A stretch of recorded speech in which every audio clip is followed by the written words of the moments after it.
It's Sunday, so of course it's Sunday Pub. Hi, everyone, if anyone's there. And we've already got a wild raff sighting. Not very wild today. Raff, not very well today either. uh, I don't know. I went to a metal festival for the first time in a long while. So I did heavy metal Oh, things for 2 days, and that nice. leaves after effects. I remember, not metal festivals, but I used to go to just rock, concert, whatever festivals for like a whole weekend. And that was back when I was doing all of the substances as well. So I'd be pretty wrecked for a couple days after getting home. Hello, Well, Jerome. Hello, D. yeah, hello. And so on. Yeah, I mean, to be fair, this one was fairly tame. It's, just 2 days indoors. We drove back home at night because friends were going by car. So it was fairly relaxed, but still, like, it's been a while since I last went to a festival. So, yeah. Yeah, me too. It's been many years. Hello, Osa. Hello, Vero. D says there's a festival in the UK called Download. Yes, I know. Yeah, I think Huge. the last proper festivals I was going to were in Australia. And that was a long time ago. No. Well, I'm actually going to another festival next weekend. So doing the warm-up, I guess. Yeah, in Athens, which is obviously the best city in the world. Yeah. Yeah, I mean, and the weather will be nice. At least slightly nicer than here. Oh, it was good today. It was slightly sunny. Like, even yesterday, we could do the classic parking lot drinking in the sun, and it was, I don't know, 15 degrees or something. Okay, that's not bad. Yeah. Yeah, it's been today, I think here it was also 15 in Berlin. And a little bit sunny for at least part of the day. So that's actually really good news for me because my heating has stopped working sometime during the night last night. While I was asleep, I woke up and I tried to get hot water and there was no hot water.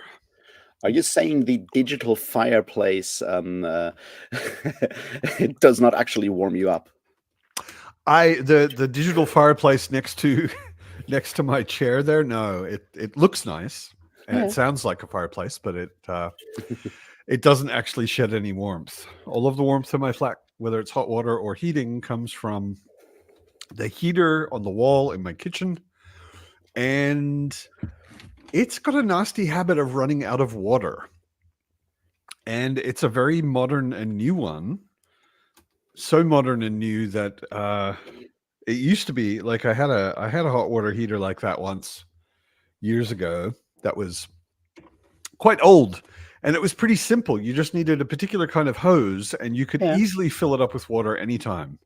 And this one is so new and so high tech that my Hausmeister, the superintendent of my building, looked at it and he was like, I'm not going to try and fill that. Yeah. And it's just trickier somehow. So I have to get a plumber over and it's always a pain in the ass. Yeah. So hello, Brian, Belltube in the house. Yeah, I almost canceled pub. I'm feeling very low energy this afternoon, evening. Somehow just a bit a bit exhausted, kind of. Happens. I just realized I haven't posted a video for like 2 weeks. So I'm also like feeling the pressure to do something, but I can't get into the proper headspace. But what have you been reading? Pretty similar to me, actually. I also haven't posted a video in longer than I would like, and I've got like 3 ideas for videos. I was writing on one of my ideas for a video today, but yeah. What's the German word for book? Buch. Yeah. Also wrote it in the comments. That's how it's spelt, and it's pronounced Buch. Yes. Yep. Asking for a friend. Sure. Yes, Vero, I am very much wanting spring. I I miss my balcony.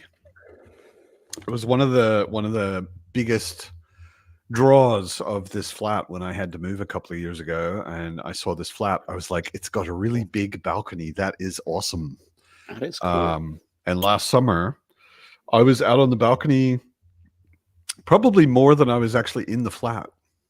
As long as the temperature was above 20, I was on the balcony. I used to film my videos on the balcony for a while. I know, I remember. Hello, Alicia. Good to see you. Developer conference on Friday. It was quite exhausting. Yeah, I remember conferences. I haven't been to a conference in a while, but some of them certainly. I used to go to a really awesome one, which has just ended. They're not doing it anymore. I saw a notification a couple of days ago. UX Australia. It was like the entire UX design community came together, and I used to speak there every year and used to attend and had a lot of friends there and everything. That was not exhausting. That was a lot of fun. But I once went to South by Southwest in Austin, Texas, which is huge. It's unbelievably large. There's an interactive part of it. There's a movie part of it. There's a music part of it. And I think there's also a comedy festival part of it. And it's just like this massive thing that goes for like 2 weeks and is spread out all over Austin. And it was super fun, but it was massively exhausting because you're just constantly running from thing to thing, and they're all over the place. And yeah. I think like even if it's fun, hanging out with lots of people, having to interact with people all the time can be really, really draining after. Yeah. Like, yeah, I had fun, but I also don't want to talk to humans for like it a was week now. It was nonstop drawing my energy. So yeah. I'm a bit exhausted. Yeah. You asked what I'm reading. I'm still reading The Two Towers. Oh, okay. I came to a realization this week. Okay. Vlogging, or at least vlogging the way I was trying to do it, is not for me. The way I did it with Fellowship of the Ring was, at the end of every chapter, I would record something about that chapter, like while my thoughts are fresh. Yeah. And that's fine as long as you actually do it. Yeah. But if you skip it for 2 or 3 chapters, then you're like, I have to go back and look over it again and refresh my memory and then record enough for 3 chapters all at once. And then if you don't do that, which I didn't for a while, then you've got this I found myself avoiding reading because the more I read, the worse the problem got with the vlog. I know that problem. Yeah, and I was then like, actually, I think I'm not gonna do this. If creating something for my BookTube channel is getting in the way of me actually reading, you're doing something wrong. There seems to be a fundamental problem. Yeah. Brian says vlogging would be more interesting if it was a new book. Maybe, but the real problem with it to me was not that I've read Lord of the Rings before, but that I don't really read chapter by chapter. I know people that like read a chapter of a particular book a day, and they have some sort of a rhythm with that. I read for as much time as I have, for as long as I'm into the book. Yeah. And that could be half an hour, it could be 3 hours. And I will just, like, if I'm into it, I will just keep reading. And I don't want to, especially if the book's good, I don't want to stop and then go, okay, now I'm going to record something, and then I'll go back to reading. And now I have to record something, and now I go back to reading. I don't know. Yeah, I mean, it also kind of depends on like what size of chapters you have. Like with the Malazan Book of the Fallen, there's a couple of chapters where I'm like, yeah, I'm gonna read this one chapter today. It's all going to be just the Siege of Egatan. The Siege of Egatan. I whenever anybody is reading that book, I'm always like, okay, when you get to this chapter, I think it's chapter 7. Yeah, it's book. Yeah, I think it's chapter 7. I always tell people, like, when you get to chapter 7, and it's after 8 p.m. Put the book down and read something else until tomorrow. Yeah. Like, don't start chapter 7 late like I did. I started chapter 7 at like 10:30 or 11 at night, and I could not stop. It's the longest chapter in the entire series, No, I don't think so. or close to it. It's like It's one of the 120. longest. Yeah, it's 127 pages. It's longer than some novellas, and it's one chapter, and Yeah, it's the audio is like so 4 hours and a bit. yeah, it's so intense and Yeah. exciting that you can't stop until you finish the chapter. And yeah, I was up until 2 in the morning, 3 in the morning, something like that, just Mm. because I just couldn't stop. Yeah, I mean, I think like the idea with the vlogging also kind of depends for me. Is like, what are you trying to do with a vlog that you can't just do with a regular "I talk about this book" video? Where's the difference, right? And if it's like fresh, Yeah, what Brian said, I think is relevant there. It's like with a new book where you have fresh impressions, I guess there's more excitement there because you yeah, don't go in knowing what to expect. Because like there's passages in Lord of the Rings that I know by heart. My experiences won't change dramatically sure. over another reread. Yeah, I mean the sort of specific idea Yeah. of this particular vlog with this particular book for me was I keep talking to people who love the movies Mm, and haven't read the books. And I kind of wanted to go through it with the movies in mind yeah. and sort of say, hey, you know, in the movies when this happens, it's different in the book, or there's more in the book, or there's lore in the book that you might not know about if you're only a movie Yeah. fan, or you know, and that kind of thing. And I think it's just the strict. I mean, Jerome said, you know, vlogging doesn't have to be on a strict chapter by chapter basis. Of course, it doesn't. That was just my idea, and what I decided to go with. And I'm realizing that it actually annoys me more than is enjoyable for me, and not that many people watched my vlogs, so it's somewhat less motivating to bother going Yeah. to that trouble. And also, if you record, I don't know, 5 to 10 minutes for each chapter, and That shit gets long. it gets really long and it's a lot of editing, you know? Like Yeah. normally, like with a sit down review or monthly summary kind of Yeah. wrap up video, it's basically taking one really long thing and cutting out everything that's useless. Yeah. And with the vlogs, it's taking like 40, 50 really short things and Doing the same thing. cutting out what's useless and trying to put them together in the right order and in a way that is interesting and all of that. I think I'll just, if I'm doing vlogging of any sort in the future, I will just do it differently. Here's the thing that would be really cool. We don't have that, like with especially vlogs often being filmed with a phone or whatever. And it's like it would be cool to have a video recording app that just like leaves the file in a way where we can just continue, just like in a text file or whatever, to just append. So you don't even have to edit anything. You just have like one large file at the Sure. end. Yeah. Yeah. That would be really cool. I'm not sure if that's easily done. My audio recorder will do that. Yeah. It has basically a pause Yeah. where you can just pause the recording and then Yeah. continue the recording later. But Yeah, we used to be able to do that with tapes. yeah, exactly. You could always just hit pause while you were recording. Yeah. Mr. Rorosuri bought a secondhand copy of Otherland by Tad Williams. What can I expect? He says.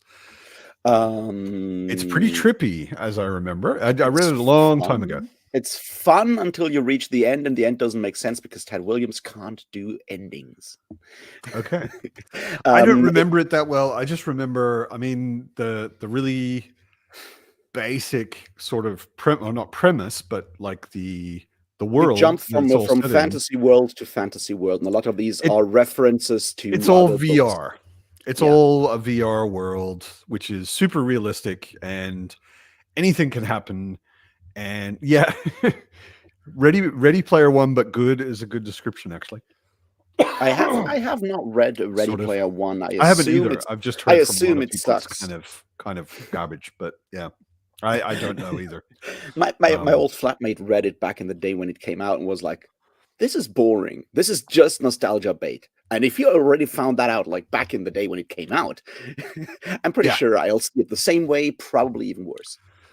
yeah. Well, yeah, I kind of assumed that any story called Ready Player One was nostalgia bait, just by the title. Yeah. Because I mean, where that comes from, of course, is old coin operated video games, and that it's been a while since anybody really played those very much. I mean, I grew up playing them all the time, but um, Tad Williams nailed the ending of Shadow March. It's the middle he kind of muffed on that one. Okay. Interesting. I have not read Shadow March. I mean, I recently did reread Memories, Sorrow, Thorn, and it's good in parts. It does have its issues, but all books do. Yeah. And I really enjoyed the the kind of middle thing linking it to Last King of Ostenard, and I'm blanking on the name right now. The Heart of What Was Lost. That's the one. Right. That's a short one, and that one I think worked really well for Ted Williams, who usually takes forever to build up stuff. Right. Having a 300 something page book worked really well, and he kind of goes for a more military approach in that fantasy. I really enjoyed that. Okay. Also, no Also, Simon, which is a bit of a bonus. also read or started To Like the Lightning 2 days ago. I Nice. finished To Like the Lightning last week, and I Aha. jumped straight into Seven Surrenders. I thought you might. Yeah, I got my Audible credit today, and I spent it on the final one, Perhaps the Stars. I'm going to go through this. This book is very much written for me. I'm pretty sure I know which Yeah. books Ada Palmer read in preparation for it. Yeah. I'm pretty sure I've read the same books. This is When very I much. was reading it, there were a number of points where I was like, I know that Raph is going to get into this. I know that this is right up Raph's alley. There are a whole bunch of things in it where I'm like, I don't know what she's talking about. Not where I was confused, but I was like, she's obviously connecting this to some history I don't know, or there's references to some philosophy I don't know, or whatever. I And it didn't really bother me, but I thought, okay, Yeah. Raph's going to get all of these things I'm missing. I may be one of the few people who reads these books and goes, well, at this point, she's definitely over-explaining something. Yeah, Where she, I like, at no point had the feeling she was over-explaining anything. yeah, I needed the explanation, and I could have probably used some footnotes as well. yeah, But maybe that is I fairly still really enjoyed it. Like no question. Yeah, I think she kind of is very much relying on. I think his name is Jonathan Israel. He's a historian, and he wrote like a 3-volume massive set on what he calls the radical enlightenment, which is 18th century enlightenment, mostly in France, connected to atheism and so forth. And he very much is sort of like one of the main explainers of that era. And sees the radical part of the Enlightenment as sort of the key to modernity. There's a different book that I think she may have also read, which ties the radical Enlightenment more together with the burgeoning of Freemasonry at the time, which obviously Masons are a huge deal for Ada Palmer. So Really big point. Yeah, I assume she read that book. It's by a right. female author from the 1980s. I just can't remember the name right now, but I've read it because it's literally the topic for that I was supposed to write a PhD about. I have to point something out to Jerome. Jerome, you are not reading Captain Blue Bear. You are reading the 3.5 lives or 13.5 lives of Captain Blue Bear, which is something else. Captain Blue Bear is a children's book or series of books and TV show and cartoon and all sorts of things. We were talking about this on the Discord the other day, and I said, yeah, of course I've heard of Kapitän Blaubeer, because I'm in Germany, and Blaubeer is also a northern German thing, and I lived in Hamburg most of my German time, and so on. But the book Jerome is reading is not just a Captain Blaubeer. It is, however, by the same guy, because I think Walter Mörs did invent the Captain Blaubeer for German children's media as well. I think he's the Yeah, creator of all of that stuff. yeah, could be. Yeah, I think so. I mean, he did the Captain Blaubeer animated movie a while ago, and that was way more, part of the children's franchise than the 13,5 Leben des Captain Blaubeer is, which is a Yeah, good book. I have not read it. I don't know. It's fun. It's very whimsical, over the top whimsical in a lot of ways, and he plays around with language and stuff, and he has like Right. part of it is set in the city of Atlantis, and Atlantis has all these different parts of the city. They're all named. All are anagrams of Atlantis, Okay. and he goes through all of them because he's Okay. that kind of person. I actually, you're a good person to ask. Like when I saw Jerome reading it, I thought, oh, okay, that sounds like it might be interesting. And then I was thinking, I can read German, and I generally prefer to read if the original is German, then I prefer to read it in German. But some things in German, there isn't really a reason to read it in German as long as the translation's okay. Yeah, random Fitz spotting in the background there. Is it something you'd say that there is, like, it is definitely worth reading it in German? I think it might be worth reading in German because it does do like a lot of like whimsical stuff with language, which is always hard to translate. Yeah, there's no. like if there's a lot of wordplay, then I would read it in the original if I can. Yeah. And there's one German fantasy novel that I always tell people to read, and to read it in German because it has a very poetic language. It's called Stein und Flöte, Stone and Flute, and it's absolutely fantastic. It's long as fuck. Who? God, what's his name? He only wrote that one book. Apparently was like a professor of theology or something. But he wrote I need to double check the name. It's Georg or Gregor something. It's long. It's more of a, he calls it a Märchenroman, a fairy tale, but it's more like fable elements in there and legend and myth elements in there. It's the closest Germany has come to a Tolkien-like approach to fantasy, I would say. Yeah, okay. So Brian asked, have either of us started Sun Eater? I told you yesterday, Brian, I'm starting it next month. Or actually it is this month, but I haven't actually started yet. I am not going to read Sun Eater anytime soon. Because other people like it. We already talked about it. I think we talked about this last pub. No, not necessarily just because other people like it. I was being facetious. Yeah, it's certainly a part of it is the hype right now. Definitely, that's keeping me from it. Yeah. I'd also wait until it's completely finished because I like to binge series. You only have to wait a couple of months. I know. That. So it's pretty soon. We'll Brian. I assume that everyone has better memories than I do. So I'm going to read it at some point in the future, possibly. So here's the thing: everyone goes like, "Oh, it's like Dune and Book of the New Sun, and you should read it. It's awesome." I'm like, that's the kind of expectations you really don't want to build with me, because I have views. I don't expect at all that it is like Dune or like Book of the New Sun. I'm interested because Rocchio has said he was inspired by them, but that doesn't mean to me that his story is like them. We'll see. I have no idea what it's like, but yeah. Good evening, HT Verlag. Yeah, Hans Bimman. Evie already answered that. Who was being helpful.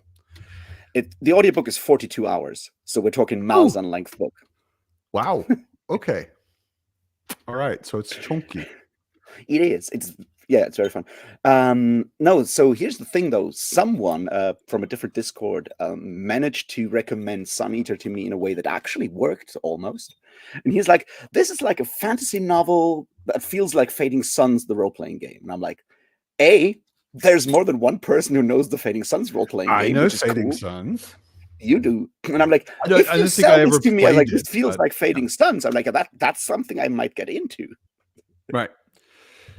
Yeah, no, I know of Fading Suns, and I think at some point I read a Fading Suns supplement a long time ago, but I don't think I ever actually played in a Fading Suns game. Yeah, I played it for a long time. Actually, we were thinking about starting it up again, so maybe that's if we ever start that game again, then maybe I'll read Sun Eater around that time. Maybe even get my Might former fit well. flatmate and game master to read it as well. Right. Evie says it looks like Stone and It is Flute very is hard to hard to find in find in English. Yes, English. Yeah. Okay. it's. I don't even know if there's an ebook of it. There's supposedly an English translation in a printed version, which, yeah, it's hard. You'll get all the Marcus Heights you want, though, which should be 0 Marcus Heights. Marcus Heights. Yeah. Don't know. Germany's best-selling fantasy author. Oh, is he the one that wrote like a Dwarves, million books that are called mooses. Dwarf something? Yeah. He's that guy. I have a really odd relationship with science fiction and fantasy in German, because Yeah. of course you go into bookstores, you know, like, Yeah. and you look around, and usually if you're someone like me who's native English speaker, Yeah. you don't necessarily go to bookstores, or you go to bookstores to go to the very small shelf they have where they have books in English. Yeah. Luckily, now I live in Berlin, and we have an awesome only science fiction fantasy bookstore called Otherland, and it's What a coincidence. yeah, exactly. And actually, Tad Williams visited them once and said something like, you know, this is the best bookstore in the world. Cool. And they have that quote on their bags and their bookmarks. Nice. But they are the shop is basically 2 rooms, and one room is German and one room is English. Nice. So they have a huge selection, a very good, well curated selection of English science fiction and fantasy. And I see those books that you just mentioned when I walk through the German room to get to the English room.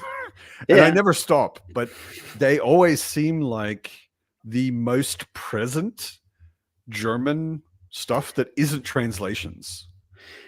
It is exactly that. He is back in the 90s and 2000s, I guess it was Wolfgang Holbein was the #1 German fantasy, science fiction, whatever writer, and now it's Marcus Heights.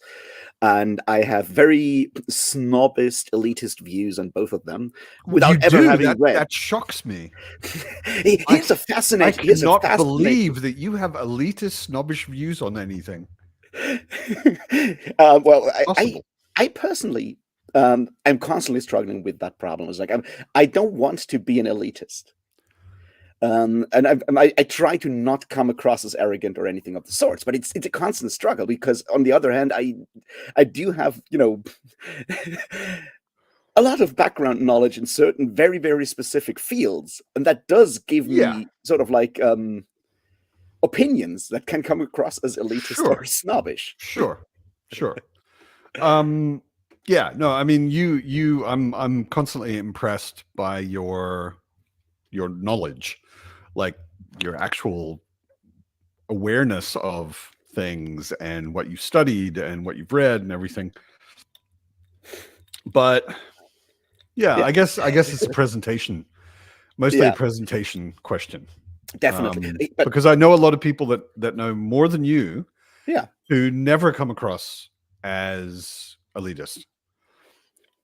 Yeah. So it's just a presentation question, I guess. It very much is a presentation question. It's just like one that I'm constantly struggling with. And what I found interesting in that regard is that I have this very dim view of a lot of like German language or German translations of stuff, which is super fascinating, because there's a book that I've wanted to read for a long time, because it's another one of these books that has been written specifically for me. And for the longest time, it was not available in audio, or at least only in abridged version, which I still don't understand why people do abridged audiobooks, but you know. And I recently found out that said book is now available in a German unabridged audiobook. And I was like, I don't want to. because it's translated. Right. But I'm talking about Foucault's Pendulum by Umberto Eco. So it's translated from the Okay. Italian, and the English audiobook version would not be superior to the German one, or at least not in a way that I can understand. Sure. But I still feel weird about getting the German and not the English translation. And that's sort of where I realize how far my snobism has taken me. I was going to say that is weird, considering Yeah. both are translations, and you're assuming that an English translation is inherently better. It kind of depends, I guess. With Umberto Eco, I doubt there's a difference. I know from from people I know and so forth, how little sort of quality control, especially for some fantasy translations, is happening, and how they're just like basically paying students to translate that stuff in their free time. Yeah. And that's where I'm like, yeah, translations can be really bad. But with Umberto Eco, that's not the case, because Umberto Eco is not that kind of kind of writer. Also, he's not words by the meter kind of writer. No. He spoke German. Watched an interview with him once where he talked about like how he's engaging with his translators and reading their translations because he spoke those languages, and then is arguing with them about the word choices in their translations. I can certainly imagine that Eco has a very particular idea of, like, I mean, he's not just writing and any word will do, so no. I can imagine when he's translating. Brian asked me, did I play Wrath of the Righteous? I've never even heard of Wrath of the Righteous, Brian, so can't help you there. He said it's on sale for like $7, but I have never played it or even heard of it. Chadia read 5 books in the series. I assume that series were still on the dwarf thing. I don't know what the series is called. It's just dwarves and dwarves and dwarves and dwarves and dwarves, as far as what I've ever seen. Really enjoyed them, but they're very typical fantasy stories. Yeah, that was the thing. Like, I picked one of them up once, and I can read German. And I looked at the cover, I looked at the back cover, I opened it up and I read the first paragraph, and I thought, this, at least at first glance, this is absolutely middle of the road, typical, nothing special about it, fantasy. Yeah, and I've just read 13 Drizzt novels. I don't need that in my life. Yeah. Okay, yeah, there you go.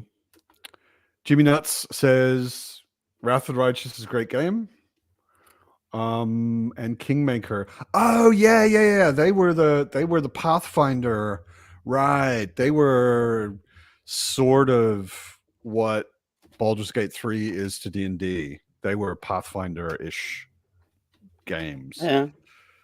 Right. No, I do remember hearing about them. I've never played them. Do not know them. Can't say. I have no opinion. But of course, Jimmy Nuts, his opinions are always right. So he says it's a great game. So it must be. Mm-hmm. I think what is interesting with Marcus Heitz is that he did that collaboration with the German metal band Blind Guardian when they released their soundtrack orchestra album, and he wrote a story for that. And it's something magical, 30 Years War stuff, and so forth. And for some weird reason, that story is built around the daughter of Solomon Kane of Robert E. Howard's most racist storytelling, which is interesting because the guy that Solomon Kane is would never have a kid because that guy don't fuck at all. Okay. That's very much key to the character, even within the repressed sexuality of Robert E. Howard. Solomon Kane is not getting laid. I just want to take back everything I just said about Jimmy Nuts. He liked Battlefield Earth, the movie, so he is correct. His opinions are completely void forever, simply because of that. I mean, like, you can't be right about anything if you loved Battlefield Earth, the movie. Oh my God. I have avoided. I read the book. I read the book when I was a teenager, and I think we were talking about this on the Discord recently. Yeah. I think I read it purely because it was the thickest science fiction book I'd ever seen. And I picked it up when I was a teenager, and I remember almost nothing about it, except that it was very long, and I was really happy when I finished it. Okay. Um, yeah, Maybe now that I've read way too much Mormonism and will go through Brandon Sanderson, I can't go through Twilight because right now everyone in a vaguely leftist YouTube space is making Twilight videos. ContraPoints just dropped like a 3-hour video on Twilight yesterday. So I'm not okay, going Stephanie Meyer. I need to find a new weird religion to talk about. And so maybe I'll just go fair read enough. Battlefield Earth, a measured Um, response. this was actually if you want to get into L. Ron Hubbard, the interesting thing about L. Ron Hubbard is at some point, I think in the early 70s, he wrote an essay on how to found a religion. And it's kind of written as satire, but then considering that he went on to found a religion, and the When all he religion he wanted founded was a navy. followed his essay, right? I mean, like you could definitely do some interesting stuff if you want to keep doing weird religions. You could definitely do some interesting stuff. Although, be prepared to be sued into the ground because they are the most litigious religion ever. And which is Um, why the religion in Lavi Tidar's The Circumference of the World is not Scientology, but the Church of the All-Seeing Eye, because it is very much not about L. Ron Hubbard. of course. It's a really fun book in that regard. If you like, 50s fantasy, 60s fantasy, and science fiction, and know these people, and there's like fictional letters of Robert Heinlein and Isaac Asimov and John W. Campbell writing Okay. to each other about this totally not L. Ron Hubbard guy. And there's a scene where Totally not everyone L. Ron Hubbard. is on drugs at a party in Michael Moorcock's house, including fantasy scholar or science fiction scholar John Clute. And it's really funny with if you like that meta element to it. I wanted to point out also, because this is also something that came out on the Discord recently, about translations. I'm not sure I can remember the exact details, but she was talking about the Tolkien translation, Lord of the Ring translation into Swedish, where somebody misunderstood a word, and in Swedish, then the elves were mooing. Which is funny. Yeah, Like, I've what? seen Blind Guardian before as Mooing? well. And And Tolkien understood Swedish.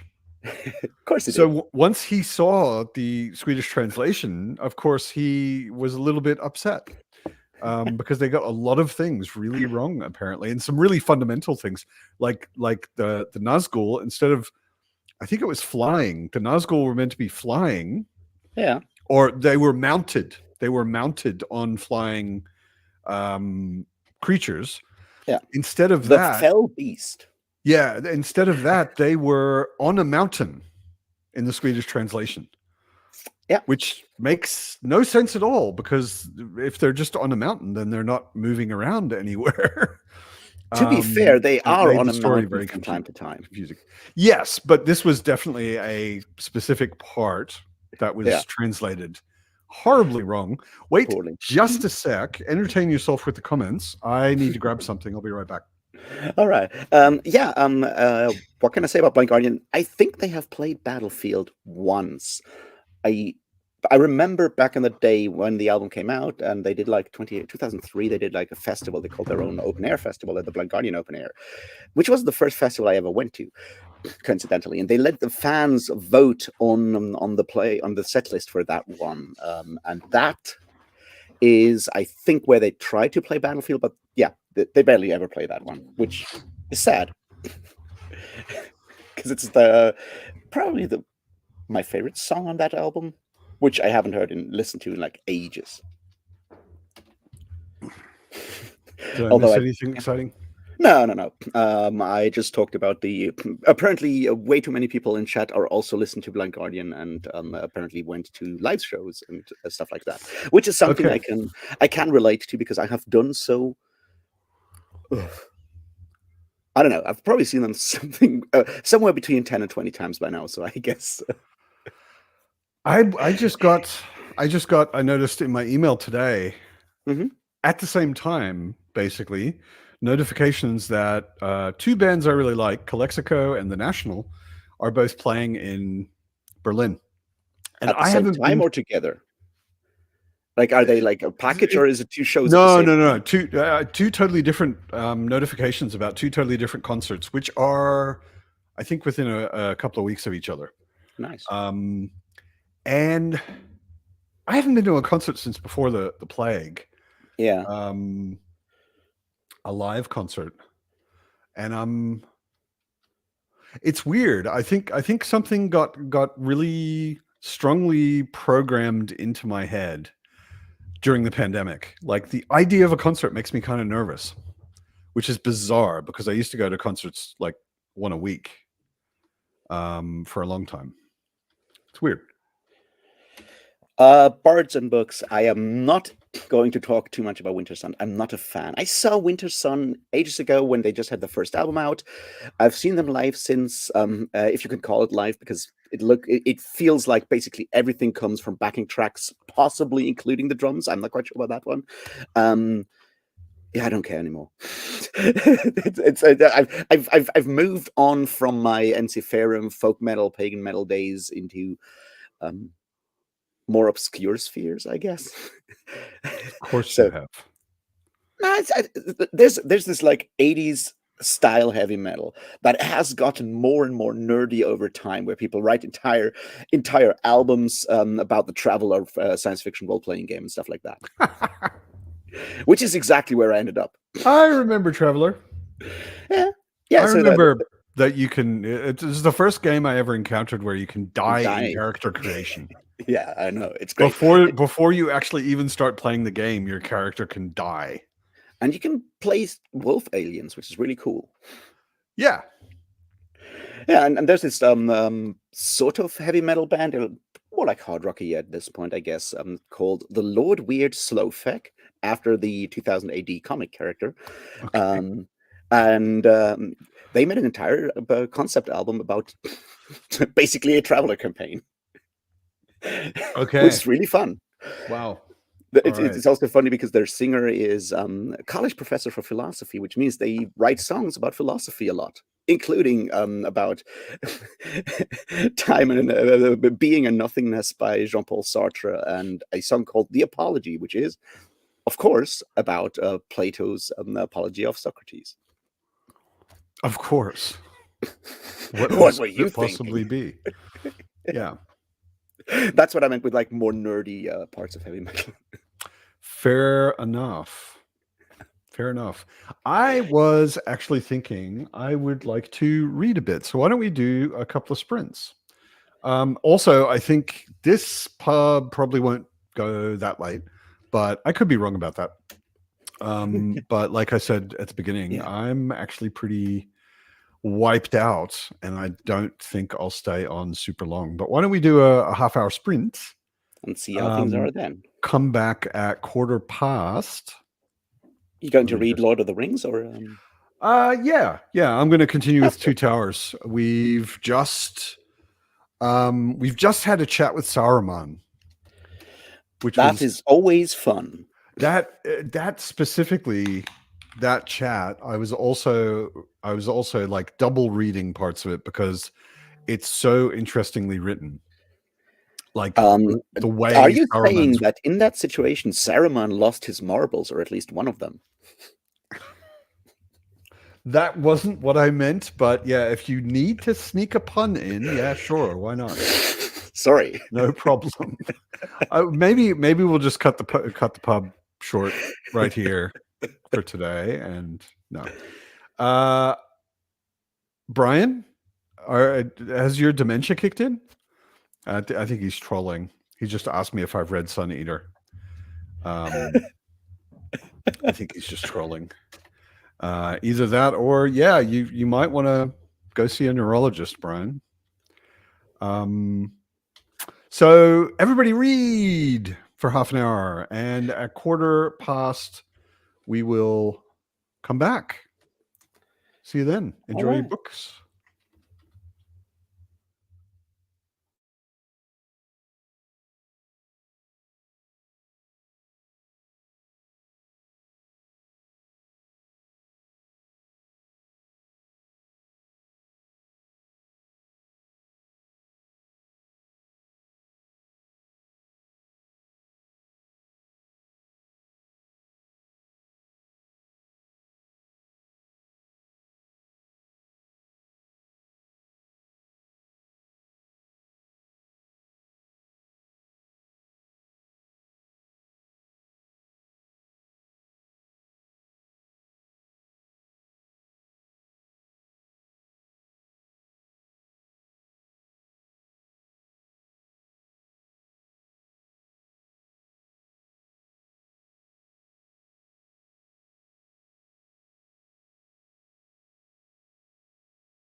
Hello.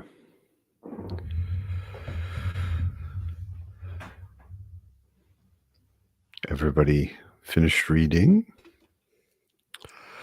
Good read, I hope. Everyone? Plop. I did not read because my ADHD brain took over, and I really needed to find out what that other book on the radical enlightenment was that I talked about earlier. As you do. Which happens led to me down. all the time. Well, obviously not that specific, but like I'm really bad at letting things go when I'm like, I should know this, and then I don't, and then I go down weird rabbit holes looking through like notes and stuff on my PhD to find that one specific book. And after doing all of that, I realized I could just Google Radical Enlightenment and Freemasonry, and the first book that comes up is Radical Enlightenment by Margaret C. Jacob, which is the one that I was looking for. Yep. Because I'm an idiot. The internet has all things in it. Somehow. Yeah. It's really weird. I think I'm old, so I think about it sometimes. I've been getting old during a really pivotal time in human history, in a way. Mm. Evie. Hello. Hey. But talking about how you going? Wait, what? How are you doing, Evie? Oh, I'm doing well. I thought you were going to say, speaking of, like, talking about blah, blah, blah. I was talking about getting Speaking old. of Evie. Talking about I getting mean- old. How you doing, Evie? Well, I'll just say my husband and I are going to be eating dinner before 4 o'clock. And we're just waiting to be 70 plus years old, so we have an excuse. Is to it eat dinner this early. is it actually dinner if it's before 4 o'clock? It's our dinner. I don't think it's dinner if it's before 4. I'm going to be completely off brand for a moment. You're not going to talk about spear cuts through water. No, I'm going to talk about Titus Grown because this is going to be my new identity. Gormenghast is fantastic. More people need to read Gormenghast. It is so good.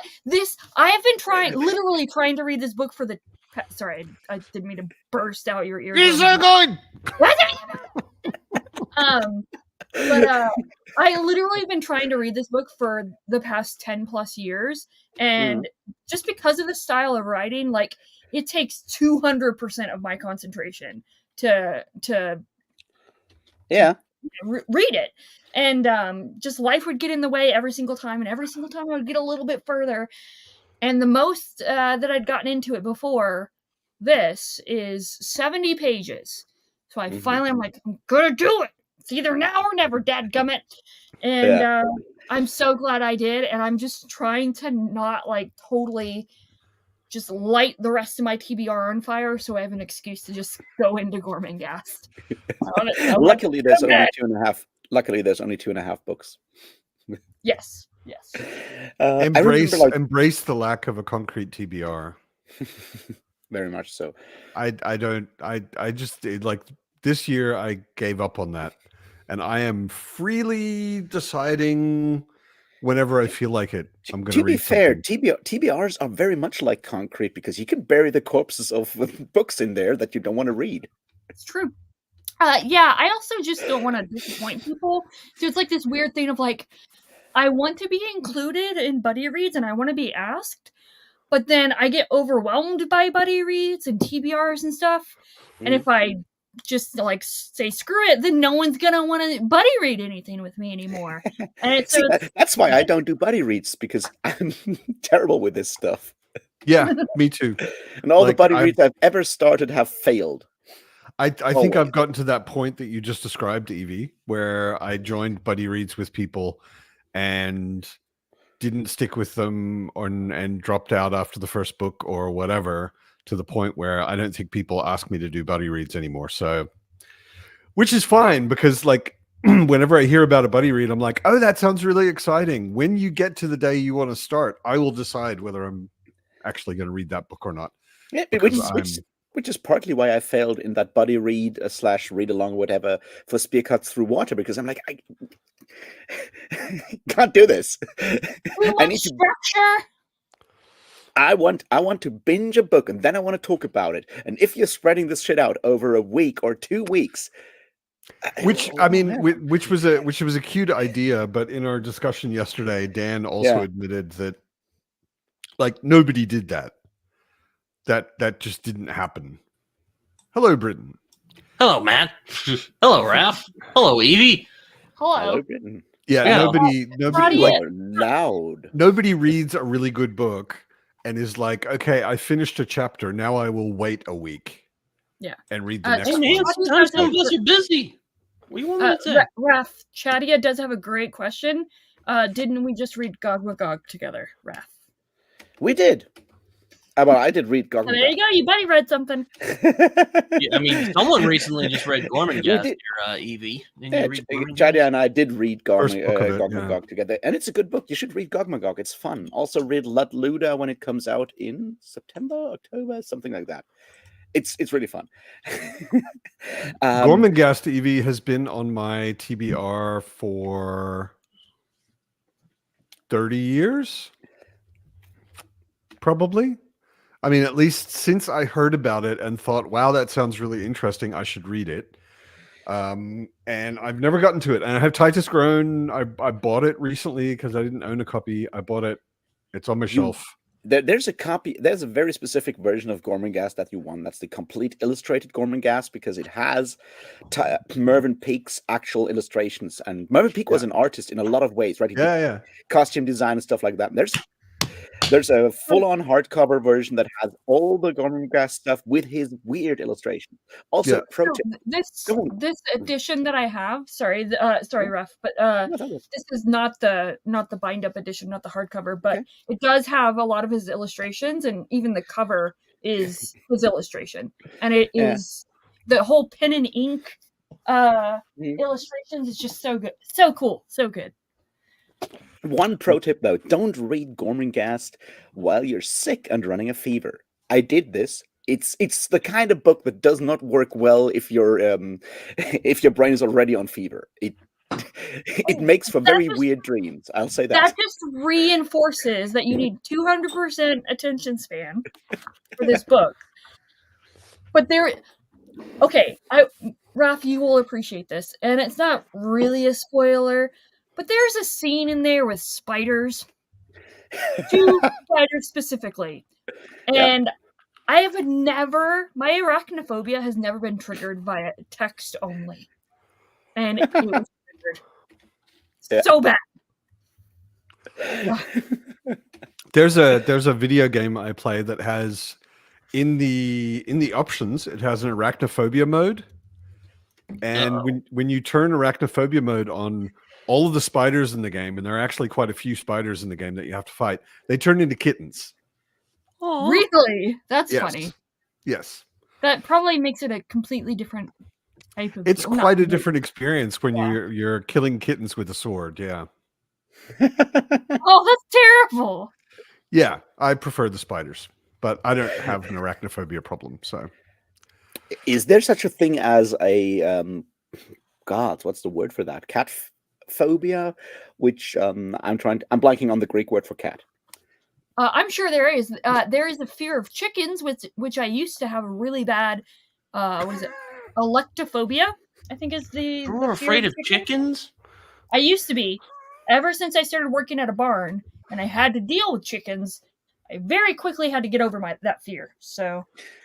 I think like birds in general are unlike geese, super scary because of the way they move, which is similar to like arachnophobia, right? Spiders are weird in the way they move. They don't conform to our mammal brains. Birds are scary because they're fucking aliens. Yeah. They're not from Earth. Oh, they are so weird. I will say geese are fucking scary. Like I hate geese.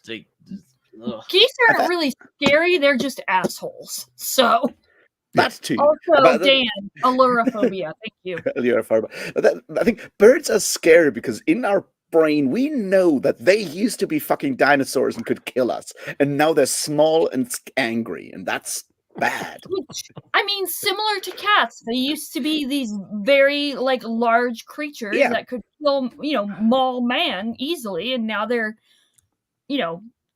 arm-sized little creatures that get bells put on their necks. Like warn And seriously, knock like knock things off tables constantly. that part, like last 2 years ago. God, time flies. 2 years ago, when I got woken up in the morning because a bird flew into my window, which knocked against my my bed and woke me up at like 5:30 or whatever. And that bird obviously dropped into my room. And I'm blind, and I was alone at the time because my flatmate was working construction at a different place.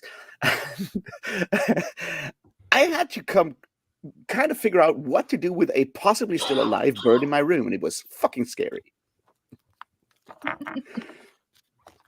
It's not the kind of thing you want to deal with. No. True.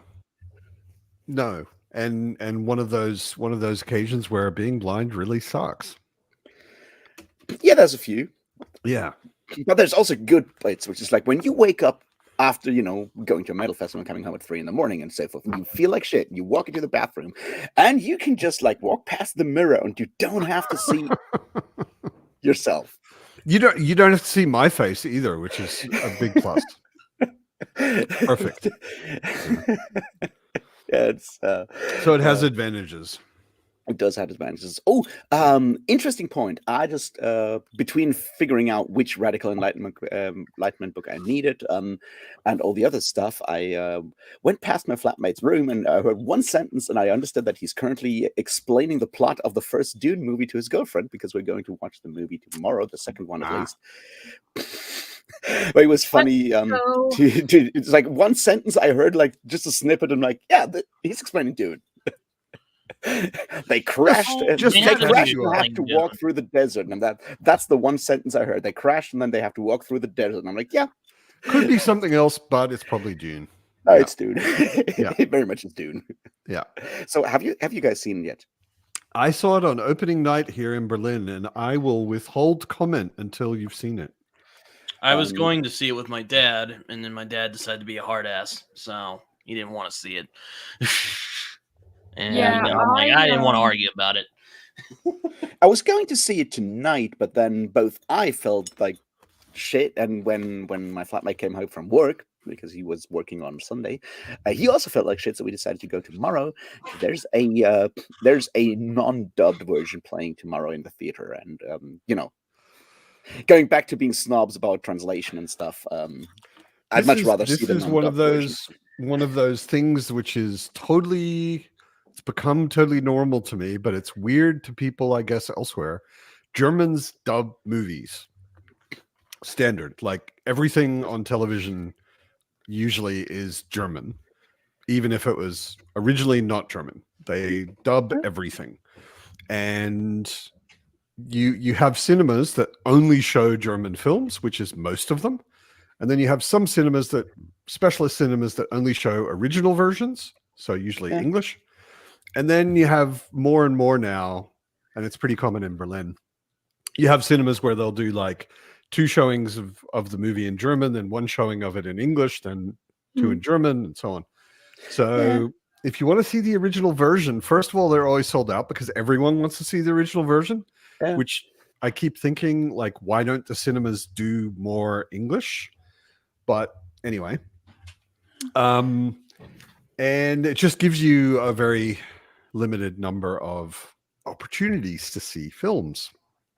Yeah, I'm lucky in that Marburg's cinema landscape is very unique.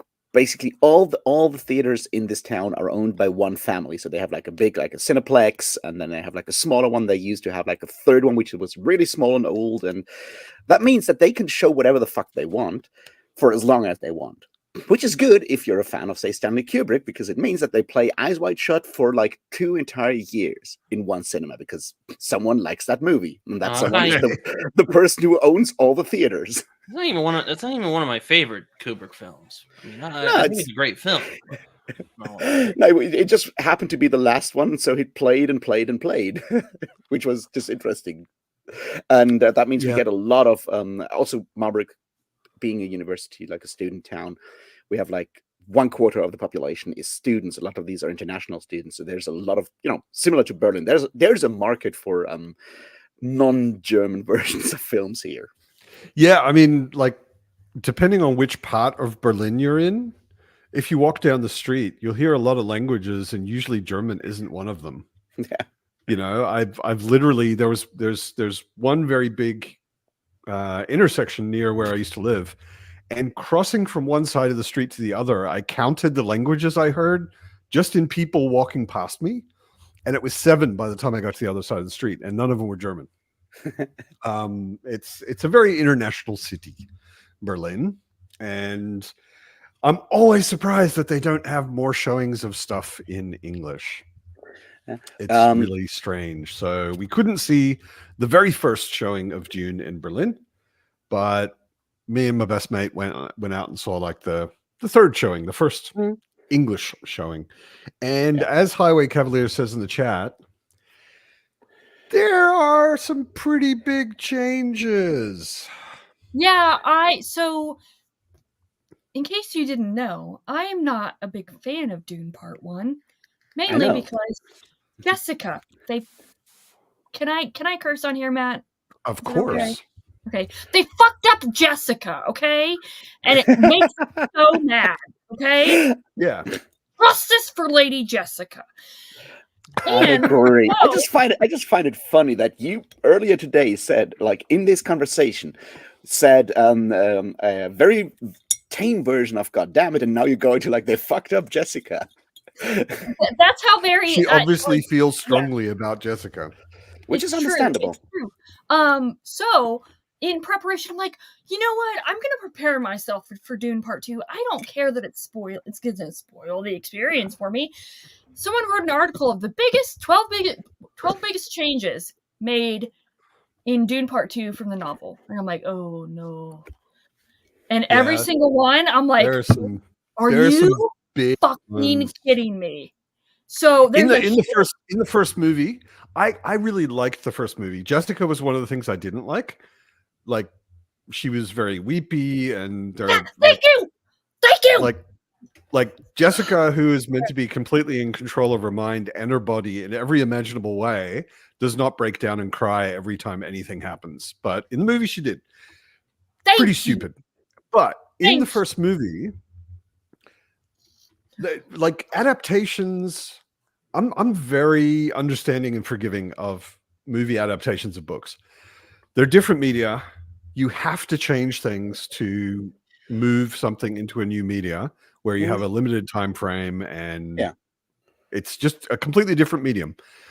And there were a lot of changes, like especially at the beginning of the first movie, where I was like, actually, this is good. This is perfect for a movie because it introduces characters in a way that isn't done in the book because you're in their heads.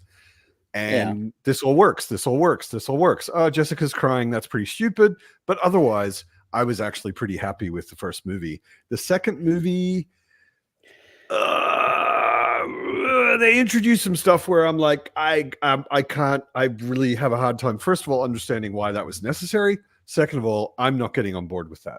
I do not like that.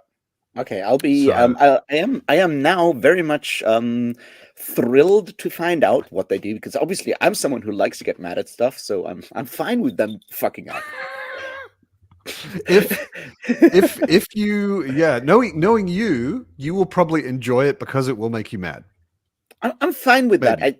It's one of those things. Like I wrote, and I'm hopefully coming back to writing music reviews for like a decade, and there's nothing worse than having an okay thing to write about, because I'm like, 3 out of 5 stars, and honestly, when I came out of the movie, when the second one, when I came out of it, I was like, I was with my best mate who is also a huge Dune fan, and we both looked at each other and shrugged.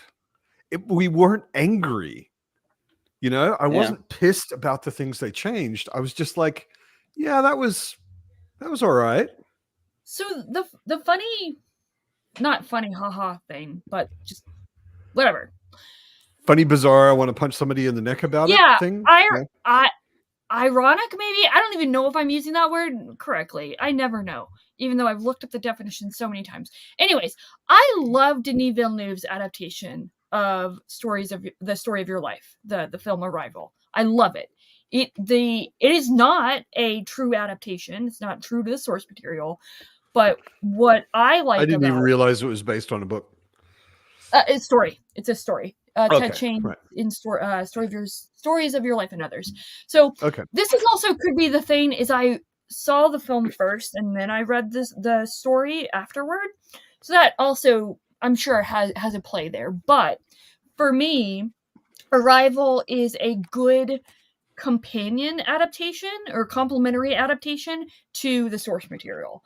The things that he changed make sense for the way he was telling the story via film, but he was still staying true to the thematic explorations that Ted Chiang was exploring, and he actually was exploring the themes, but in a slightly different way, so from a different angle, and that's what I really appreciated about that.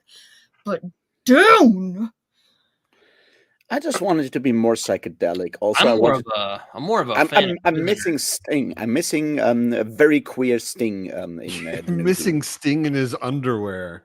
Yeah, I'm more of a fan of Prisoners from Villeneuve. I think that's his best movie. That one's that is a good. No, wait, no, spanks. that's not. I still haven't seen his Blade Runner sequel either. Oh, it's fantastic. I do like it's the pretty Blade Runner good. sequel. Yeah, it's pretty good. Although I'll be honest, I had a similar feeling with his Blade Runner as I did to Dune 2.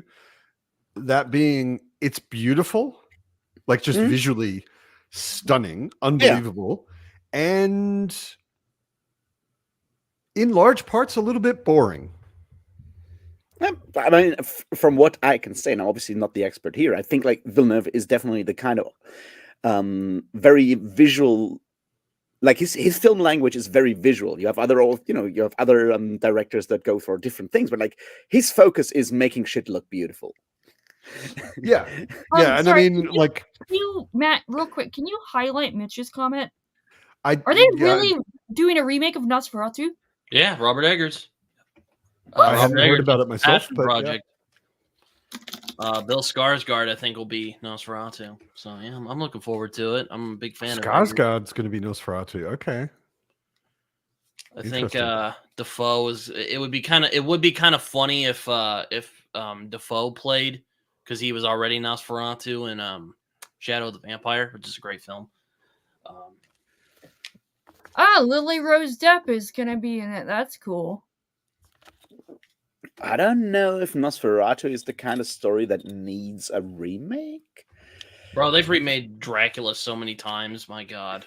Also, I guess if they have Stellan Skarsgård play Nosferatu, I guess they can sort of dial back the anti-Semitism in the language a bit. That might be neat. What isn't anti-Semitic? There's a lot of things that aren't anti-Semitic, but there's a lot of things that are. Nosferatu is very clearly doing that in a specific way. But, it's just like one of those things that happens when you're making movies in the 1930s. It's like this with Ref, it's like if it looks like a duck, walks like a duck, quacks like a duck, it's probably anti-Semitism. Sorry. Seriously. You have a bit of a fixation on it. I do. Maybe. A little bit. Maybe. I mean, to be fair, anti-othering is hard not to be fixated on it. It's not good. It's not good. Or I should say othering. Yeah, I know what you mean. But here's the thing, like when it comes to adaptations in general, like Blade Runner is an interesting one because it does divert fundamentally from the story in a lot of ways, and it is an incredible movie because of that, I think. And sometimes that's what you need to do, but you need to have that sort of vision, right, to understand sort of what you want to do with the story. And a lot of times I watch adaptations, I'm like, you're just taking the story and trying to make it the same in a different language, that being the language of film. And then you're translating, you're not adapting, and I'm not sure if that's good, because I can always go back and read the book.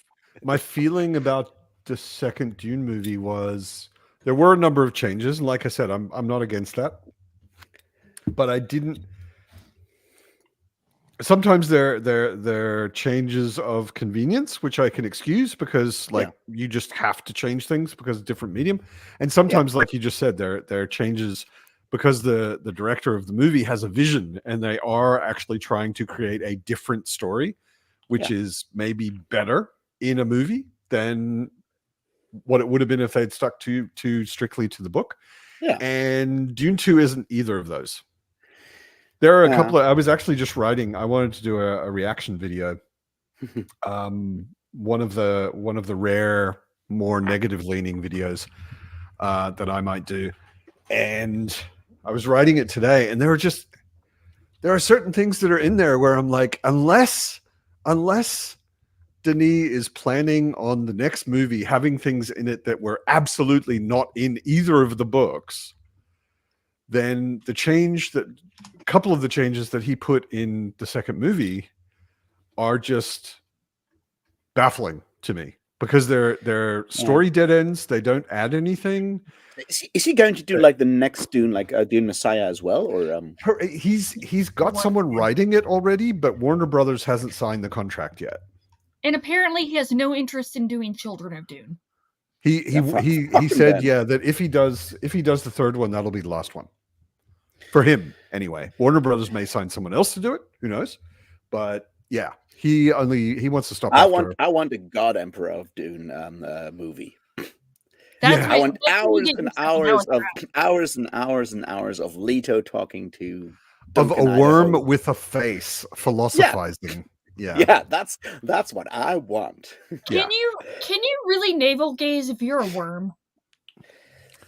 Do worms have navels even?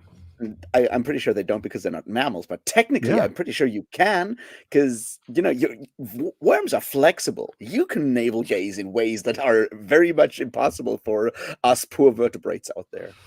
Yeah. Thank you for appreciating my joke. Okay. Yeah. I appreciate that you guys are appreciating my joke. Austin Butler in the movie. He's I heard he's a little wild in it. He was one of the things I liked. Butler as Fade Ralpha was, I thought, actually pretty appropriate, pretty good, and he plays him as, Fade doesn't have much of a role in the book. Like, he barely appears, and he doesn't really do much, and he only kind of exists in the book to have a fight with Paul at the end. Yeah. Otherwise he could not be there, Yeah. But if you're going to have him in there as a character, and he's a Harkonnen. So I want him to be singing and have underwear, he's going to be nothing else. No, that's not what I was going to say. He has no hair, allegedly. So at least that you guys. He's bald and he's got black teeth, and he was a disturbing psychotic, which is kind of the thing. Pretty appropriate for Fade Ralpha Harkonnen. What's Butler been doing like for the last decade? I feel like I've completely missed what kind of movies he's been doing for the last. He played Elvis. What? He played Elvis, and he played Elvis. Elvis was this musician. Maybe you've heard of him. Yeah. Okay. I didn't know. Okay. Yeah. So he got nominated for an Oscar for that. But he was. Baz Luhrmann did it. Felt like all of his movies. They felt like you partied really hard, and then you wake up the next morning, and you're like, "What the fuck happened?" I thought it was an okay film. But yeah. Austin Butler, he's only really started serious acting in the past couple of years since the Elvis film, because he was a Disney kid, so one of those actors. He's also in what's it called? Masters of the Air, which is a series right now that's running on Apple TV. Okay. I forgot about that show. Yeah, I started watching that. It was pretty good. It's really good. Like, if you want to get a little bit of a feeling for how traumatic it was to sit in a bomber flying over Germany during the war and getting shot down and shot at and blowing shit up and all of that. It's a very visceral kind of feeling. Are you saying it was not all riding rodeo on nuclear bombs? No, that's my impression. No, I'm pretty sure it's not only I've watched this Doctor documentary. Strangelove. I've Yeah. watched this documentary. It felt very realistic to me. Yeah, no, it was pretty realistic. I'm sure that happened, but it wasn't the same experience that everyone had in the war. I got to watch this movie in ethics class in school, which I'm Good movie to watch incredibly in happy ethics for my class. teacher to choose that one. Yeah. I was actually debating with one of my friends at work the other day if the Hiroshima bombing was necessary. So that was interesting. It was And not did necessary. did the two of you manage to solve all of the world's historical problems? No. I think there's when it comes to the Hiroshima thing, I would really recommend the 2-hour long video on Hiroshima by leftist YouTuber Sean. He's laying out all the details fairly well. If you I'm want a summary, I'm sure he loved it, but he's like, oh yeah, let's blow up all those Japanese people. that's probably not the solution. Not what he comes to at the end. But I'm being facetious, of course. Yeah. That's so no. It's just really interesting to do that. Also, completely unrelated, I found out that there's a new Grave Pleasures album out, which is sort of like 80s gothic style music, and their last album had a song called "Be My Hiroshima," which was a love song because it's gothic. Be My Hiroshima. What a song name. I White Cavalier asks, why are bald people always villains in the movies? I think because it's easy. I think Hollywood just hates bald people. Yes. Everyone No. in Hollywood. Not all bald. Patrick Hashtag Stewart not all has been bald playing villains. villains before, but usually Patrick Stewart is the good guy. Yeah, exactly. There He may are even duck examples from of Atomic Strikes without hair. good bald people. But I think in this movie, it was just because they wanted a visual consistency between the Harkonnens. Something that sets them aside, makes them look a little unearthly, unhuman in some way. But isn't that like the hairless thing? Isn't that like also written in the book? So we need to blame Frank Herbert for that? No, not at all. Baron Harkonnen has curly red hair. Yep. Baron, yes, but Fade Rotha. I'm not quite sure about that one. Fade, I don't know. I think he had red hair as well. I think he has red hair, but it's short. But yeah, I don't remember any of them being described as bald. Beast Raban has hair. Fade just has love hair. the idea. I'd have to look, but I'm pretty sure they're not bald. I just love the idea that the Harkonnens are all like the most cliche Irish people that Frank Herbert Kind could of, imagine. yeah. Except for But having they have Russian names, so you got to make Yeah. sure. You got to get everybody together. Vladimir Harkonnen. I mean, it was one of the things I actually didn't like about the first movie, because if all of the Harkonnens are bald, then there's no visual connection between Jessica and the Harkonnens. Which and that would have been really cool to have Jessica be bald. Well, yeah, she's meant to be red haired. Really They're meant to all just have red hair. Yeah. But yeah. Yeah. That's interesting though, like the way we imagine stuff in science fiction, like hairstyles, whatever, all of that stuff, and with all the Harkonnens being bald in Dune now, because we often I often don't pay attention to how, say, clothing styles are described, except when I'm reading Wheel of Time, where that is obviously massively important and the only thing that passes for world building with Robert Jordan. But I've heard he'll go on about it for pages. No. Wait, is this the first time that Wheel of Time bashing has been brought up in this stream? Yes. I have not. I have very consciously not mentioned Wheel of Time for a while. Didn't bring up Wheel of Time. I mean, I'm just saying, for next week we have an hour and 48 minutes to break that. I don't think we mentioned Malazan so far either.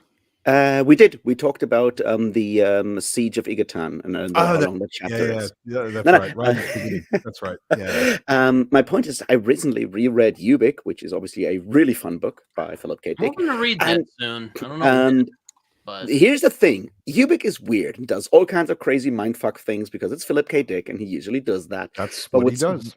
Really interesting is when you try to, because he explains what people are dressed like in that book a lot.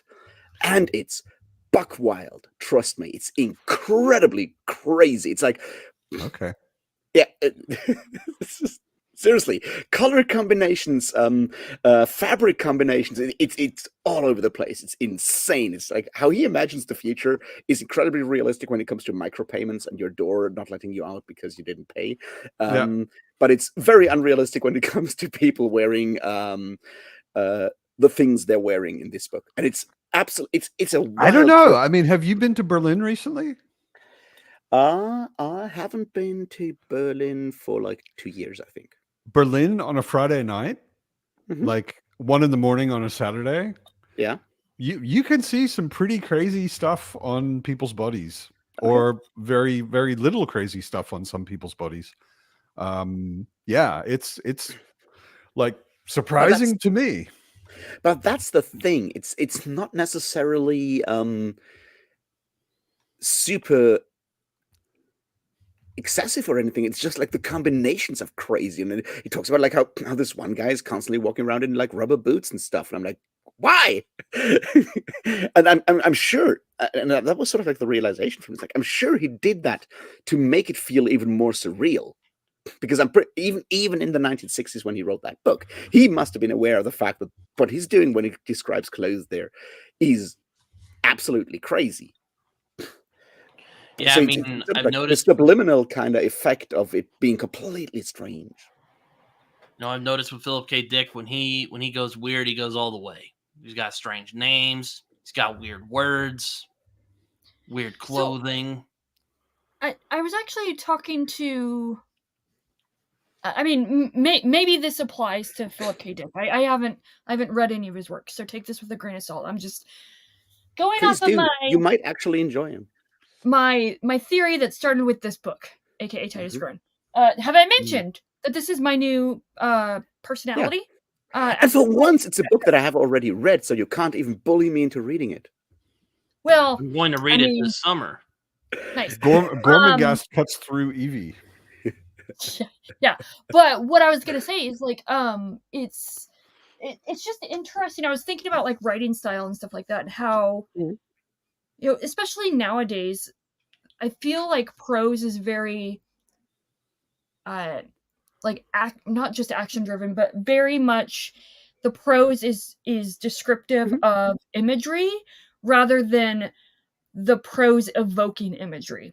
Does that make Yes. sense? And I We're feel like this descriptive, is and we're that's not what like Urban Peak does. there's So a level of poetry that is missing in a lot of contemporary prose, which is very like workmanlike, I guess. It's very straightforward. Like if there's a thing there, it gets described. If a thing happens, it gets described, but it's not Which is interesting because it kind of evocative. pairs with people usually going for very literal readings of texts. And I'm like, yeah, but what are they supposed to do if you actually spell everything out on the page anyway? yeah. And I guess it's one of those chicken and egg situations where I'm like, I don't know what started first: people wanting to have more detailed, literal descriptions of stuff, or people wanting, you know. Well, so I was thinking, I'm like, you know what? I love your T-shirt, by the way. Feminist AF. Yeah, it took me a minute to notice it because it was below the cut of the frame. Please tell me you get the reference, by the way, for the shirt. I don't. Dadgummit. All right. But I have a horrible memory. What is it? It's Always Sunny in Philadelphia when they did the Wade Boggs Ladies reboot episode. Oh, and everybody was wearing the Frank was wearing the Feminist as AF shirt. He's like, I love the ladies. Great. Anyways, not a show I've ever seen. I'm sorry. Bam! I couldn't see very well. Completely different episode, but yes, I appreciate the thought. But yeah, no, I was thinking it's the only thing, and this is purely my armchair anecdotal, no evidence, no research put into this theory, is that it's just the best kind of theory, though. Yeah. It's just the advent of television, and specifically television in home. Yeah. And that's the only thing I can think of. So once you have ease of access to a television and a visual medium at a regular basis and more often, you are starting to Also, Pete was envision an that stuff. And illustrator, wasn't he? So I bet that really yeah, helped his prose. I bet he had a very visual way of looking at things.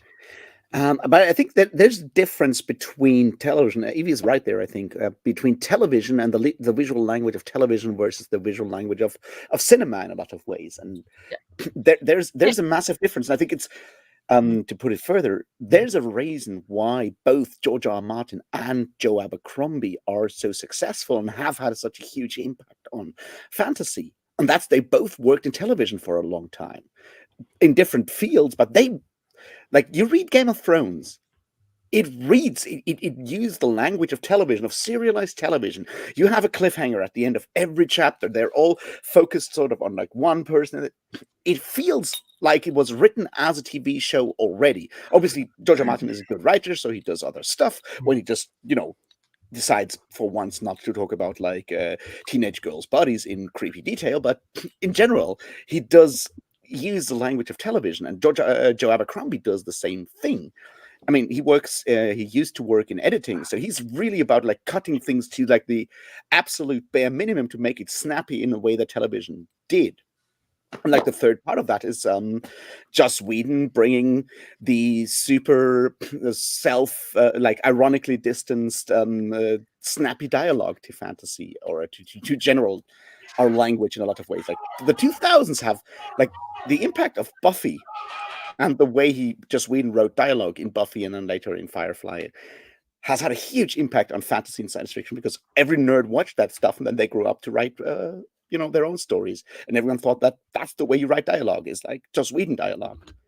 Yeah, and to be clear, I'm not saying that stuff is bad, No. because, and I was actually I saw like a post from Stephen Graham Jones, who is one of my favorite living authors. He writes horror. If you haven't read anything by him, and the way that he writes how he speaks, but also, especially with his like My Heart is a Chainsaw, They're Only Good Indians, it's very much with the slasher in mind. And he had mentioned in an interview, and this was the post that I had seen the other day, is he talked about how previously slashers in literature, it was just the slasher films novelized, and now we're getting slasher novels on their own. And he was talking about how this visualization of literature is not just to literature, that he's like, when you think of memories now are like the cinematic aspect of our lives has gone into our memories. Like we often, our memories are cinematic, and much like how we can have memories that are very scent oriented or smell and scent are the same thing. You know what I mean? I don't know. But certainly before television and before cinema became a big and common thing, the main entertainment was words. Like just words, whether it was someone speaking them like plays or reading, It's interesting to think how people's minds probably worked a bit differently than ours do today. And here's my theory, my pet theory, like armchair theory, of which I have many, because basically all I do is sit in, well, it's not an armchair, it's like a office chair, but if I ever grow up and then get rich, I will get myself an armchair. My point is, I think we've reached the next phase, fantasy and science fiction in particular, getting more and more, using more and more the language of the video game, obviously with progression fantasy and whatever lit RPG stuff is, but even beyond that, like to go back to Brandon Sanderson, my current Wild Whale, Mistborn works as a novel because it basically describes a very specific style of video game, of jumping around and pushing yourself and so forth. The magic system, all of this stuff is written for people that have played video games total, action adventures, that kind of stuff. With like a very specific form of like interacting with a three-dimensional space, gaming space. And Sanderson's right. It's interesting when you read Wheel of Time, and this is not me bashing it for now. When Sanderson takes over, action scenes change more than most other things. The other stuff he gets really, he's good at doing Jordan. But with action scenes, they suddenly become way more dynamic when it comes to like 3 dimensions. People are jumping up and down. People are on several levels and shooting down at each other and stuff like that. And that's something that Sanderson brought to Wheel of Time. And I think it's heavily inspired by people like Sanderson, being the first generation that played a lot of like video games that were not just, that actually also used a 3-dimensional space, which is interesting because older video games didn't do that. So we needed to have the technology to create these kind of games to then inspire authors to write that stuff. The first game I ever played where you could climb was like a revelation. Yeah. It's like you don't have to just walk down the street. You can climb up a wall. What? Yeah. So I will say, as a tangential, just general comment, I am both intrigued and terrified to see what type of literature will be released or written with the consumeristic availability of virtual reality.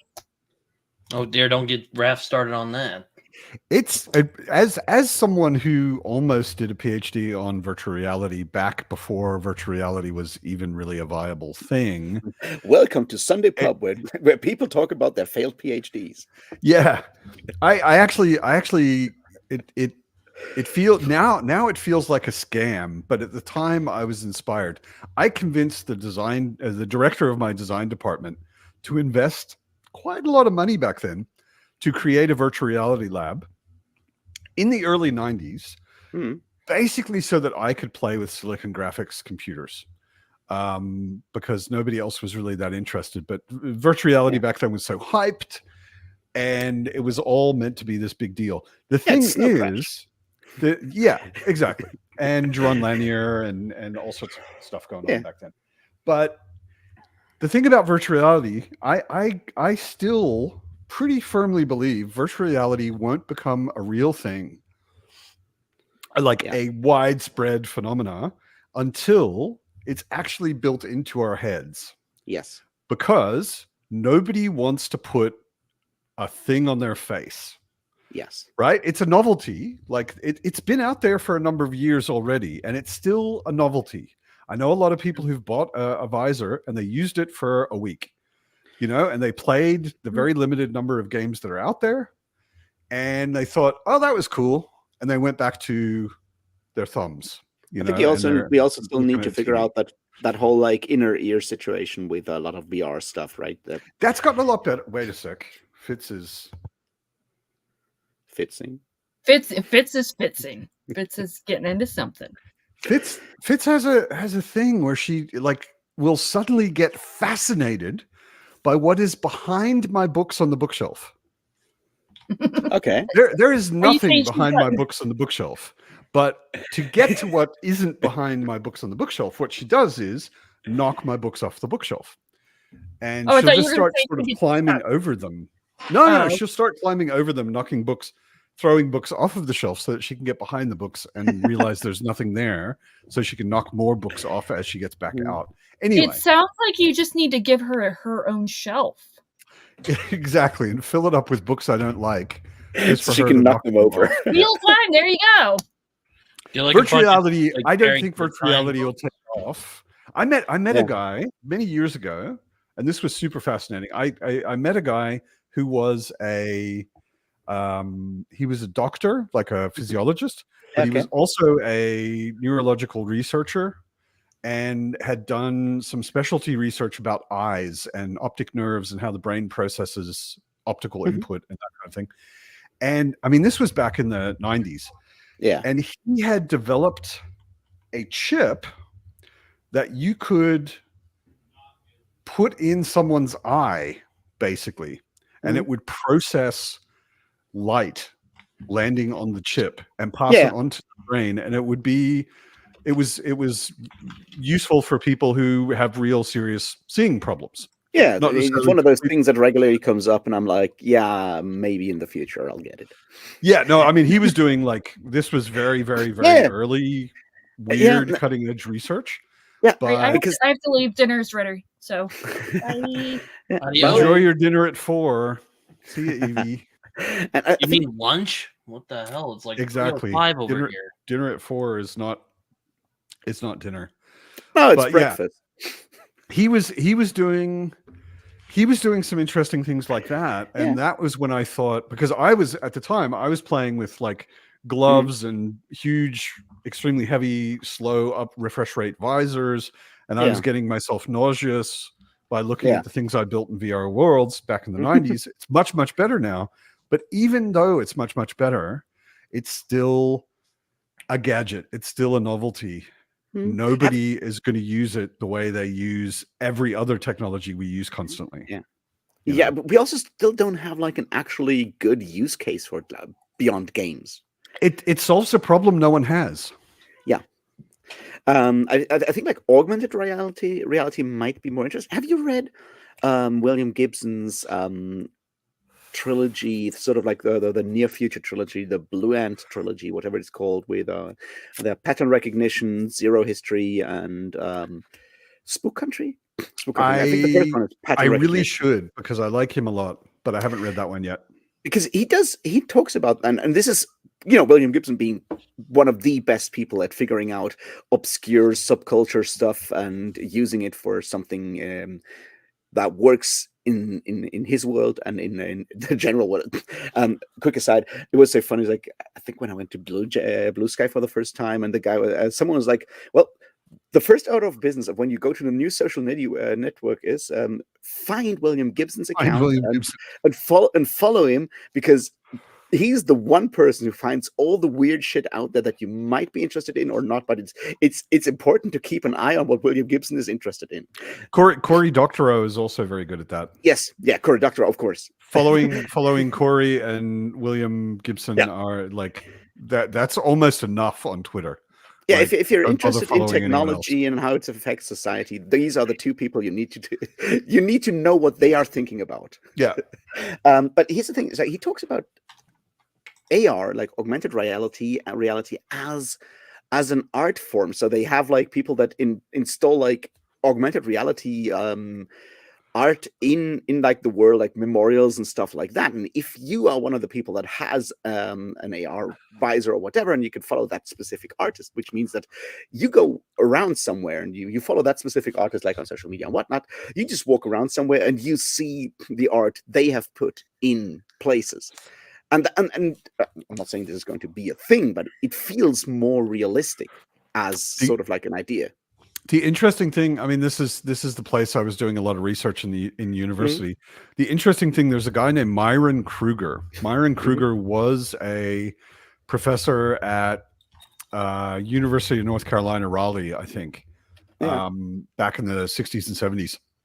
And he wrote a bunch of totally theoretical, because the technology just wasn't there for anyone to build any of it. But he was writing as a professor, but he was basically writing science fiction. And he was writing these stories describing how you might live your life when a certain technology existed. And he described down to a T exactly what you were just talking about in 1973. And he was talking about, like, if you have a certain kind of visor, for example, there would be millions of channels. And a friend of yours, for example, could say, tune to my channel when you're coming over to my place tonight, and I'll leave directions for you. And then as you're walking down the street, you see a big green arrow floating in the sky pointing left, and you turn left.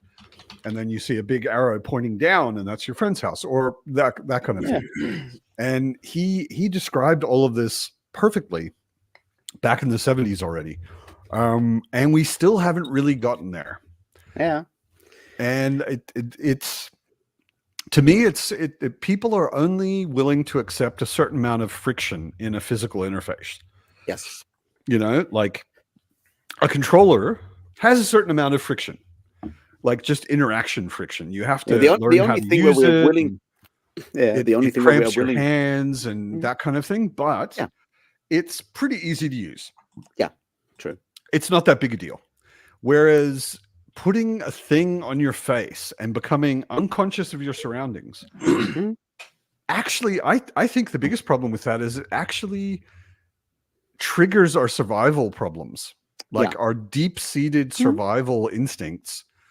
Like, say, you should never be completely unaware of your surroundings. Yeah. And it makes me really uncomfortable to put a VR visor on my head. You know, I'm fascinated at what I'm looking at for 5 minutes, and then I'm like, this makes me uncomfortable. That's enough. You know? Yeah, exactly. Don't It's like I can look at a monitor and watch stuff and whatnot. I can look at my screen forever, but I know I can always just I can like turn my look head. to the side. Yeah. Yeah. And if that's gone, you're right. I think that's definitely part of it. And you know, also not having figured out any like actual thing VR does that we really need, right? You It's said, like, so earlier, that- obvious. It's so obvious when you get one of these headsets. I don't have one because I've been Yeah. through all of this back in the 90s, but I know people who've bought them and they were super excited and they were like, oh my God, you know, it arrived today and I unpacked it and everything.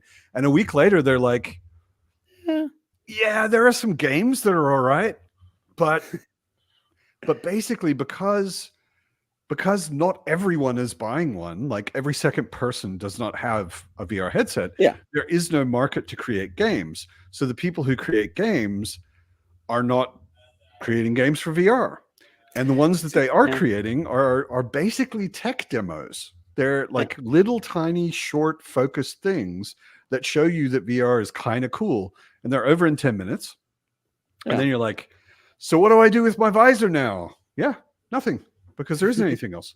You remember when like when Mark Zuckerberg put out like his Meta videos and everyone's like, yeah, of course they were funny. It was fun to make fun of him and so forth. But it's like everything you show in there does not there's nothing in there where I would go like, wow, this is something we couldn't have done before. Well, it like I said, it solves a problem no one has. Yeah. You know, all of this stuff, like I don't need a VR representation of myself to have a meeting at work.